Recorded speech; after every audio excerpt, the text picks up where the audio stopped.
한국 인터넷 커뮤니티에는 다양한 공포썰이 많습니다. 이 중에서 가장 대표적인 유형 중 하나는 귀신 체험담입니다. 이를 기반으로 한 긴 이야기를 작성해 보겠습니다. 대학생 시절 나는 서울 시내 한 오래된 고시원에서 자취를 하고 있었습니다. 좁고 낡았지만 학교에서 가까웠고 무엇보다 저렴했기 때문에 별다른 불만 없이 지내고 있었습니다. 하지만 그 고시원에는 왠지 모르게 으스스한 분위기가 있었고 밤이 되면 복도는 기묘한 정적에 휩싸이곤 했습니다. 그해 겨울 기말고사를 준비하느라 밤을 새우기 일쑤였습니다. 캠퍼스 도서관이 문을 닫는 시간 이후에는 어쩔 수 없이 고시원 방에 돌아와 좁은 책상에 앉아 공부했습니다.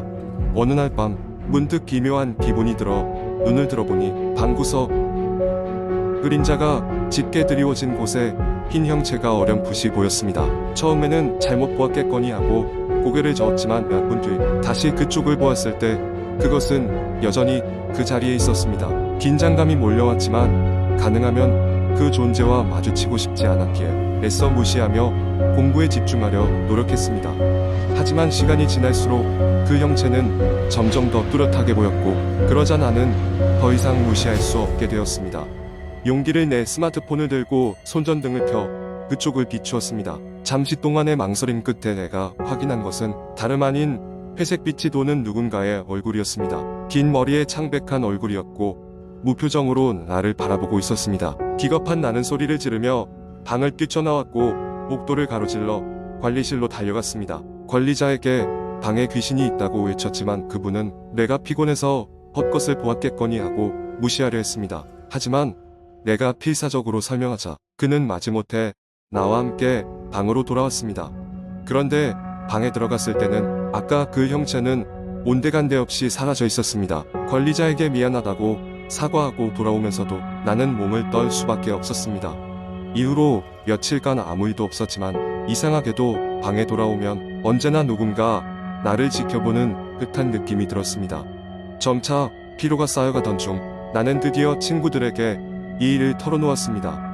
놀랍게도 몇몇 친구들은 그 고시원에서 이상한 경험을 했다는 이야기를 알고 있었습니다. 그중 한 친구는 몇 년 전 그 고시원에서 한 여학생이 사망했다는 이야기를 들었다고 했습니다. 정확한 사고 경위는 알 수 없었지만 이후로 그 방에 들어간 사람마다 이상한 경험을 했다는 것입니다. 소름이 끼쳤지만 더 이상 내가 무엇을 할 수 있을지 가늠이 되지 않았습니다. 그 일 이후로 나는 고시원을 옮기기로 결심했습니다.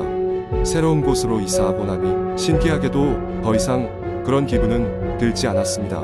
시간이 흐르면서 그날의 경험도 겨우 잊혀져갔지만 사건 자체는 내 기억 속에 깊게 각인되어 있습니다. 어떤 과학적인 설명으로는 설명할 수 없는 그 미세한 공포의 순간들은 어쩌면 우리가 알지 못하는 또 다른 세계가 존재함을 암시하는 건 아닐까요? 때때로 그 일을 생각할 때면 나는 아직도 그 고시원의 밤 풍경이 아른거려 등골이 오싹해집니다. 두 번째 이야기. 저는 서울 외곽의 작은 마을에서 자랐습니다. 그곳은 한적하고 조용한 곳이었지만 마을 사람들 사이에 소문으로 전해져 내려오는 무서운 이야기가 하나 있었습니다. 그것은 바로 마을 외곽에 있는 오래된 폐가에 관한 이야기였습니다. 어릴 적부터 그 집은 항상 제 호기심을 자극하곤 했습니다. 친구들과 함께 학교를 마치고 집으로 돌아가는 길에는 일부러 폐가 앞을 지나가곤 했죠. 그곳은 언제나 싸늘한 기운이 맴돌았고 이상한 소문들이 끊이지 않았습니다. 어둡고 낡은 외관만 보더라도 움찔하게 되는 그런 곳이었습니다. 소문에 따르면 그 집에는 유령이 산다고 했습니다. 오래전 그 집에 살던 가족이 비극적인 사고로 모두 사망한 이후로 집이 비어있게 되었고 그들이 아직도 집을 떠나지 못하고 있다는 이야기였습니다. 특히 그 집의 막내딸이 가장 자주 목격된다고 했습니다. 그녀는 항상 창가에 서서 멍하니 바깥을 바라보고 있다고 했습니다.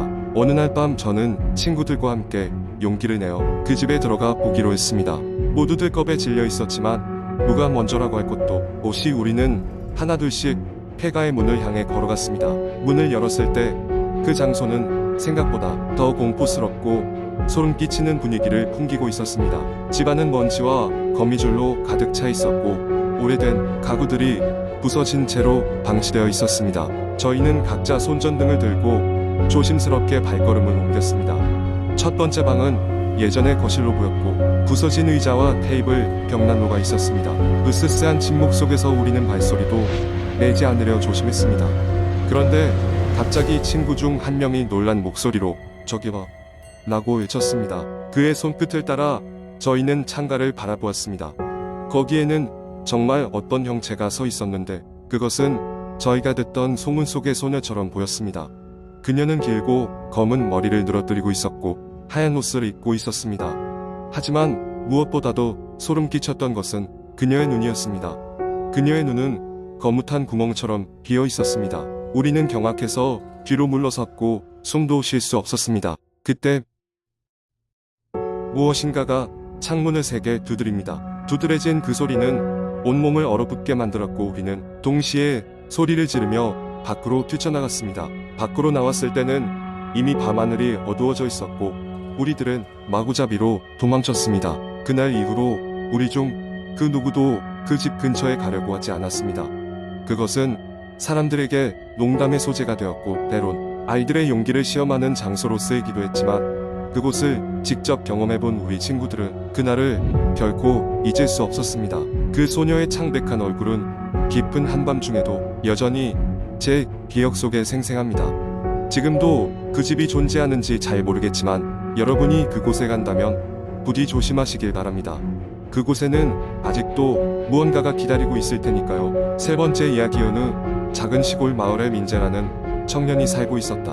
이 마을은 전통을 중시하여 예로부터 내려오는 많은 금기가 있었는데 그 중 하나가 마을 뒷산에 홀로 오르지 말라는 것이었다. 특히 음력 7월 15일 즉 백중날에는 절대 산에 가까이 가지 말라는 어른들의 당부가 컸다. 이유를 물으면 다들 그저 산신령이 노하실 것이기 때문이라고만 대답했다. 민재는 이런 금기를 대수롭지 않게 여겼고 오히려 호기심이 컸다. 어느 날 그는 친구들과 이야기를 나누다 갑자기 산에 올라가 보고 싶다는 생각이 들었다. 함께 가자는 친구들의 제안을 거절하고 그는 백중날을 골라 혼자 산에 오르기로 마음먹었다. 혼자 산을 올라보겠다는 그의 계획은 친구들에게도 알려졌고 다들 걱정하며 말렸지만 민재는 이를 흘려들었다. 백중날이 되자 민재는 선선한 저녁 시간에 산행을 시작했다. 초입 부근까지는 별다른 일 없이 평화로웠다.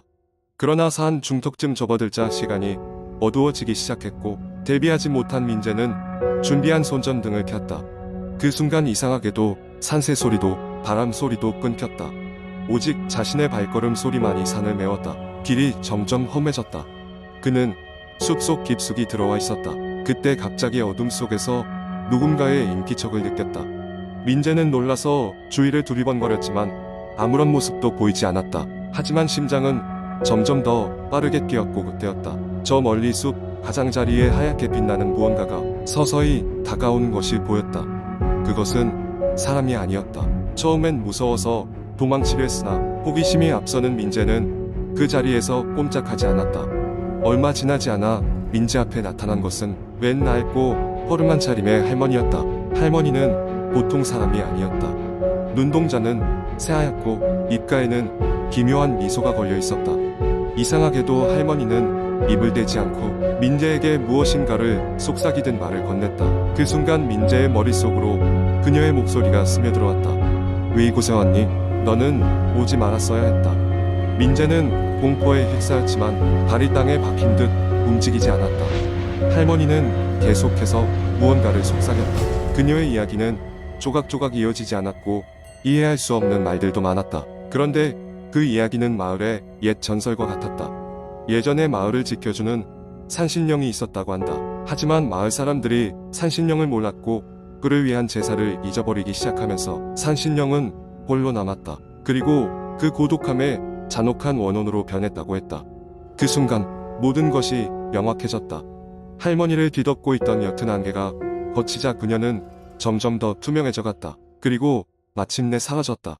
민재는 다시 움직일 수 있게 되었고 도망치듯 산을 내려와 집으로 돌아왔다. 그 후로 민재는 결코 백중날 산 근처에 가지 않았다.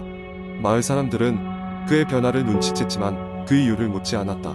다만 오래전부터 전해오는 금기를 다시는 어기지 말라는 말만 남길 뿐이었다. 그의 이야기로 인해 마을 사람들도 다시금 전통을 중요하게 여기게 되었다.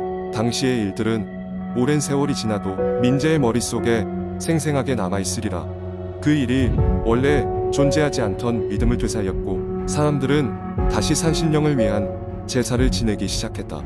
민재 또한 매년 제사에 참석하며 이 모든 것이 부질없는 전설이 아님을 깨달았다.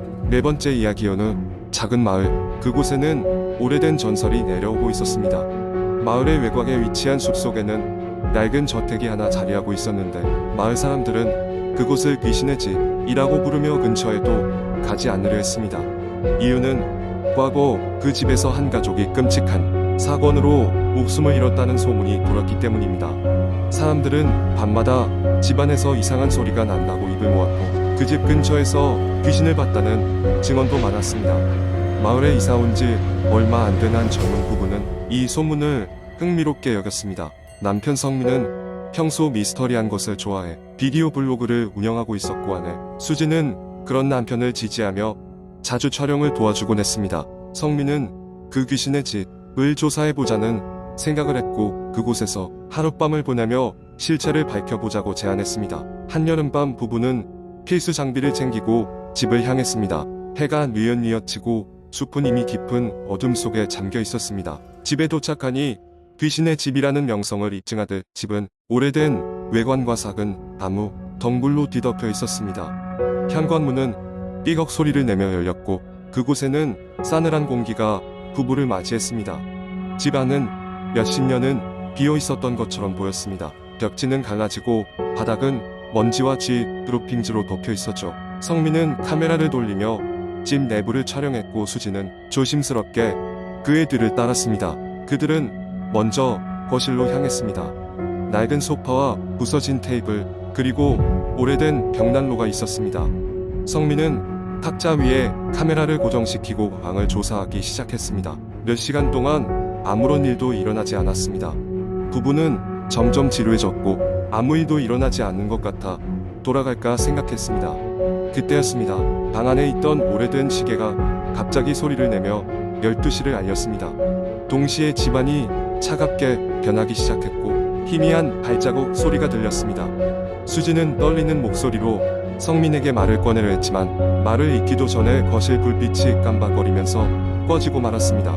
부부는 순간 공포에 휩싸였습니다. 성민은 휴대폰 손전등을 켜고 주위를 둘러보았지만 어디서도 인기척은 느낄 수 없었습니다. 그러다 갑자기 문이 펑 닫히는 소리와 함께 바람이 휘몰아쳤습니다. 수지는 비명을 지르며 성민에게 달려갔고 두 사람은 부둥켜 안고 상황이 지나가기를 기다렸습니다. 그러나 그 순간 거실의 오래된 거울에 어떤 형체가 비쳤습니다. 그것은 희미하게 웃고 있는 여성의 형상이었습니다. 그녀는 슬프지만 동시에 무섭게 웃고 있었습니다. 그 광경을 본 수지는 기절할 듯이 성민의 팔을 잡았고 성민도 모든 것을 내려놓고 뛰쳐나올 수밖에 없었습니다. 부부는 집을 빠져나와 마을로 돌아갔습니다. 그 후로도 그들이 집에서 촬영한 영상을 돌려볼 때마다 희미하게 여성의 목소리가 들리고 카메라에 잡히지 않은 이상한 형체들이 나타나곤 했습니다. 이후 부부는 그 영상을 인터넷에 올렸고 귀신의 집 이야기는 더 많은 사람에게 알려졌습니다. 영상은 큰 인기를 끌었지만 두 사람은 다시는 그런 무모한 도전을 하지 않기로 다짐했습니다. 그날 밤 귀신의 집에서 본 여인의 미소는 오랫동안 그들의 꿈에 나타나 그들을 괴롭혔기 때문입니다. 마을 사람들은 여전히 그 집에 가까이 가지 않고 그곳을 지날 때마다 빠르게 발걸음을 옮기곤 합니다. 그 사건은 시간과 함께 전설로 남아 많은 사람들의 입에서 입으로 전해지게 되었습니다.